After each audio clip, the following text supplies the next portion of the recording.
Hello everybody and welcome back to another episode of The House Spouse. I'm Neil, your host, and today I would like to talk to you about a few tips that I have for running as a big or heavyset runner. To give my qualifications, I'm 6 foot. I weighed in this morning at 232 pounds, almost 233. The last few years I've averaged anywhere from 230 up to 250. So over the years I've run typically 5Ks. I don't even know how many I've run. I probably have 50 medals in my office. For longer distance events, I've run 3 marathons, about 10 or 11 50Ks, at least one 50-mile, and 3 100Ks, which is 62 miles. So if you're starting out the new year running or trying to run, hopefully this will help. So let's get started. So I'll try to keep this video short. My first bit of advice is along those lines: go short and go slow. When I ran in high school, but when I started as an adult, I started by just running around my yard. We had about an acre at the time, and I would just run around my yard. I don't even know if it was 100 meters, maybe.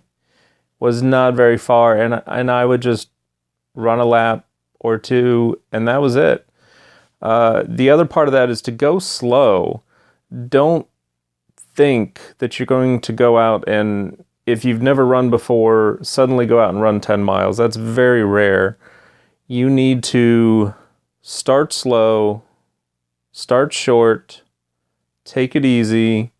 There's a lot of great couch to 5K programs out there, a lot of great online plans that you can use, and almost all of them say the same thing: go slow when you start out, go short when you start out. No radical changes. My second piece of advice is to listen to your body. For me, this took several years to fine-tune and make it work, and I still struggle with it sometimes. But to give you an example about me, this morning I woke up about 5 minutes before my alarm, and I don't do that every day, but my body has learned over the years what time I need to wake up, and it's kind of set its own internal alarm. And it's not just that. There's other things where if I'm out running and I notice, hey, something feels a little funny, I'll stop and I'll pay attention to that. I'll listen to that. And this is crucial in longer races where, something doesn't feel right. You're going to end up paying for it 20, 30 miles down the road. So listen to your body. If it says, hey, I need to stop and walk, then stop and walk. If it says, hey, 2 miles is too long, I need to do 1.5, then do 1.5. You need to listen to your body and do what's right. My third piece of advice is about negative thoughts. Personally, I have a lot. There I go, touching the microphone again. Personally, I have a lot of negative thoughts. And I've learned through therapy and a lot of other things on how to deal with them. Not everybody has negative thoughts. And my advice here is, whether it's you avoid negative thoughts or you look for positive thoughts, you need to surround yourself with positive people that will motivate you, encourage you, and it doesn't matter if they're fat or skinny or whatever. It doesn't even matter if you know them personally. I know several people that I follow on Twitter, very motivational people. I've never met them. I have no idea who they are. I've just stumbled across their profile. They're very encouraging. They're very motivational. And many times they're not even trying to be. They're just being themselves. But watching them go through their journey encourages me. All right, tip number 4 is gear. Now, everybody is different.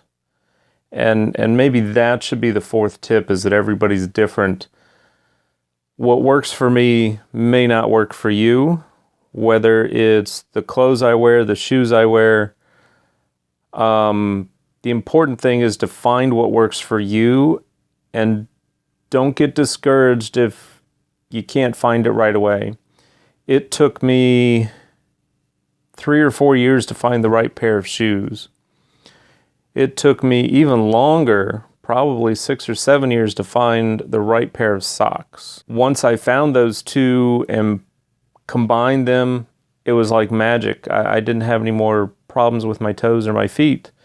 Now, on the other hand, as a big guy, I have a very hard time finding clothes that fit me. I have a big gut, so finding shirts that are long enough or loose enough, that's very hard. I would recommend experimenting a lot and tracking that information almost like a science project, and figure out what works best for you.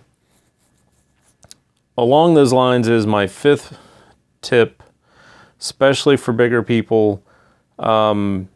Chafing is an issue.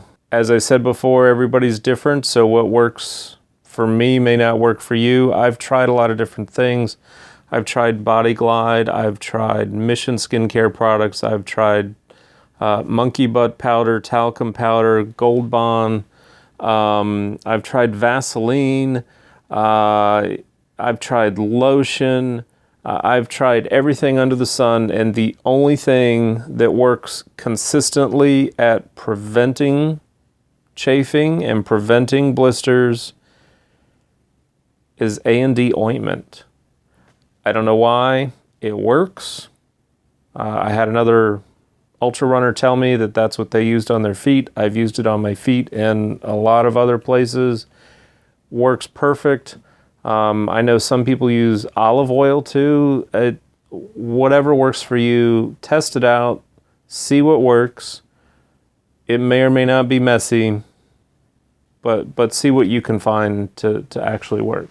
All right, that's all I've got. Well, I've got a lot of other information, but I've talked entirely way too long. So I'm gonna let you go. I would like to thank Goku Runner for inspiring this video. I watched his video a couple weeks ago when it came out, and he's a little bit shorter than me. He's definitely got bigger muscles than me. And he had some great advice in his video. I know I had similar advice, or at least similar topics. So hopefully between the two of us, we'll help you out, and hope you start your new year well. And that's all I got. So we'll see you on the next video. Thanks for watching.